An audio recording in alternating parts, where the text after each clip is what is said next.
It was meant to be just another ordinary evening, dinner, some mindless movie neither of us really care about, the kind of night you settle into when love feels comfortable, familiar. Or so I thought. She laughed at something on her phone, the screen casting a soft glow in the dim light.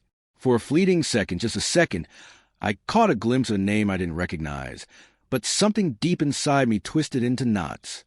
She noticed my stare, quickly flipped the phone face down, and laughed again. "Nobody," she said casually, "just a friend." But when someone says nobody and hides her screen like it's on fire, you don't need proof. You just know. I tried to push it away, tried to enjoy the evening, to pretend I hadn't just seen the first crack in everything we built, but my mind spun, racing. Her smile felt different, forced. Her touch no longer lingered the way it used to. And her eyes were always somewhere else. I didn't confront her that night. No shouting, no accusations. I waited, watched, and listened. It didn't take long. She started staying up later, locking her phone, smiling at messages she clearly didn't want me to see. I became a ghost in my own home, while she transformed into a stranger, wearing the face of the woman I once loved. Then one night I broke. She was in the shower, the bathroom steam thick in the air. Her phone buzzed on a nightstand. I wasn't going to check it, I swear. But my hand moved on its own, like it already knew the truth my heart wasn't ready to face. I picked up the phone. There was his name again, only this time it wasn't just a message or two. It was dozens, hundreds, pictures, memories, plans I wasn't part of, secrets, desires, laughter, inside jokes, the kind we use to share. This wasn't some meaningless fling. This was deliberate. She hadn't just cheated. She had replaced me, piece by silent piece. I didn't wait for her to come out of the shower. I didn't need to hear the lies, the excuses, or the performances. I walked to the closet, grabbed my bag, took only what I needed, and I left. Just like that. No goodbye, no note, no sound. She didn't think I'd really do it, but she didn't know me anymore. The days that followed were a blur. I checked into a cheap hotel, ignored her texts and calls. She blew up my phone at first. "Where are you? Talk to me. This isn't fair. I can explain." But what was there to explain? She made her choice, and I made mine.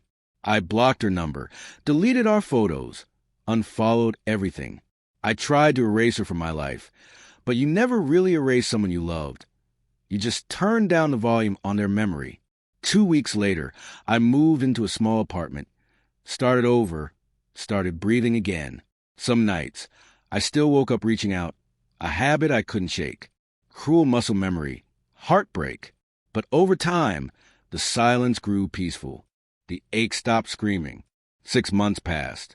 Then she found me. I was walking home from work, groceries in one hand, headphones in the other, when I rounded the corner, and there she was, standing outside my building, looking smaller, not physically, but emotionally, as if the weight of guilt had crushed her from the inside out. "Hey!" she said softly, as if nothing had happened. I didn't respond, just stared. "Can we talk?" she asked. I should have walked past her, kept going, but I didn't. Maybe part of me wanted answers. Maybe part of me hoped to hear her admit it. We sat in a tiny cafe down the block, the kind I never took her to, my new sanctuary. She stirred her coffee but didn't drink. Her hands trembled, her voice barely a whisper. "I never thought you'd really leave," she said.